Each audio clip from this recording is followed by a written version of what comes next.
പത്തനംതിട്ടയിൽ വീണ്ടും CPMന്റെ അക്രമ പരമ്പര. CPM പ്രവർത്തകനും കാപ്പ കേസ് പ്രതിയുമായ ശരൺചന്ദ്രനെതിരെയാണ് വീണ്ടും പരാതി. കുമ്പഴ മയിലാടുംപാറയിൽ വെച്ച് യുവാവിനെ ആക്രമിച്ച് പരിക്കേൽപ്പിക്കുകയായിരുന്നു. പാർട്ടി തണലിലാണ് ശരൺ അക്രമങ്ങൾ നടത്തുന്നത് എന്നാണ് ഉയരുന്ന ആരോപണം. വിവരങ്ങളുമായി CG ഉമേഷ് ചേരുന്നുണ്ട്. ഉമേഷ്, ഈ CPM പ്രവർത്തകനും കാപ്പ കേസ് പ്രതിയുമായ ശരൺചന്ദ്രൻ പാർട്ടിയുടെ നിഴലിൽ അല്ലെങ്കിൽ പാർട്ടിയുടെ തണലിൽ വീണ്ടും ഇങ്ങനെ അക്രമങ്ങൾ ആവർത്തിക്കുന്ന ഒരു സാഹചര്യം. ഏറ്റവും പുതുതായി ഇയാൾക്കെതിരെ വന്നിരിക്കുന്ന പരാതി എന്താണ്?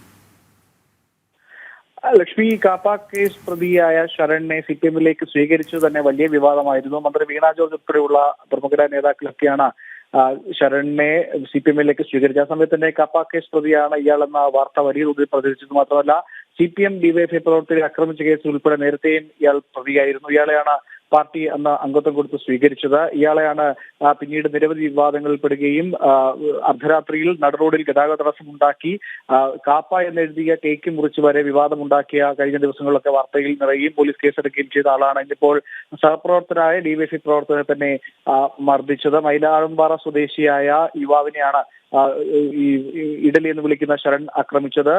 ഇത്തരത്തിൽ സഹപ്രവർത്തകരായ DYFI പ്രവർത്തകരെ ആക്രമിച്ച ഇയാൾ നിരവധി ഇത്തരം കുറ്റകൃത്യങ്ങളിൽ ഇപ്പോൾ വീണ്ടും ഏർപ്പെടുന്നുണ്ട് എന്നത് പാർട്ടിയെ സംബന്ധിച്ച് വലിയ തലവേദനയാകുകയാണ്. മാത്രമല്ല CPMൽ ചേർന്ന ശേഷമാണ് ഇയാൾ ഇത്തരത്തിൽ വ്യാപകമായി പരസ്യമായി ആക്രമണത്തിലേക്കൊക്കെ മുതിരുന്നതെന്നാണ് പ്രധാനമായും ഇത്തരത്തിൽ പരാതി ഉന്നയിക്കുന്ന പാർട്ടിക്കുള്ള ആളുകൾ തന്നെ പറഞ്ഞു. ഇയാളുടെ സംഘത്തിന്റെ കയ്യിൽ നിന്ന് നിരവധി മയക്കുമരുന്നും പിടികൂടിയിരുന്നു. വയനാട് ദുരന്ത സമയത്താണ് ഇയാൾ നടുറോഡിൽ പിറന്നാൾ ആഘോഷിച്ച് വലിയ വിവാദമായത്. അങ്ങനെ CPMനെ വലിയ തലവേദനയിലേക്ക് എപ്പോഴും തള്ളിവിടുന്ന ആളായി ശരൺ മാറുകയാണ് മലയാളപ്പുഴയിൽ. എന്നാൽ പാർട്ടിയുടെ തണലിലാണ് ഇത്തരം കാര്യങ്ങൾ കാട്ടിക്കൂട്ടുന്നത്. പോലീസ് കാര്യമായി നടപടിയെടുക്കുന്നില്ല. നേരത്തെയും ഇത്തരം സംഘർഷങ്ങൾ ഉണ്ടായിരുന്നു. നിരവധി ക്രിമിനൽ കേസിൽ പ്രതിയാണ്. എന്നാൽ പോലും ഇയാളെ അറസ്റ്റ് ചെയ്ത് സ്റ്റേഷനിലെത്തി സ്റ്റേഷൻ ജാമ്യത്തിൽ വിട്ടയക്കുക അല്ലാതെ മറ്റ് നടപടികളിലേക്ക് പോലീസ് കടക്കാത്തത് പാർട്ടിയുടെ തണലിലാണെന്നാണ് ഉയരുന്ന വലിയ ആരോപണം.